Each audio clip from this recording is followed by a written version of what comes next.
Assalomu alaykum. Assalomu alaykum. Xudog'aylarda bexda. O'zbekistonga ham kelganimizga bir oy bo'lib qoldi.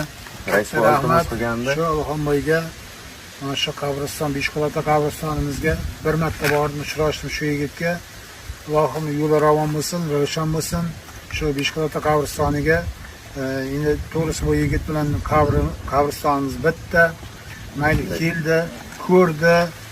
Biroz gapimga navbatga olib, men bugun shu ketadigan patolog nimasini, xomashyolarni hammasini yetkazib olib keldi.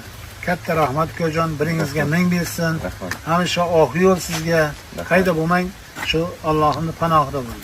Rahmat sizga. Endi Xudo xolasa bir xalq duo qilib tursa, nasib qilsa mana shu yo'lda ham Xudo xolasa asfalt qilib, yo beton qilib, qo'ldan kelgancha xizmat qilib. Rahmat. Ikkita gapirganlar bo'pti.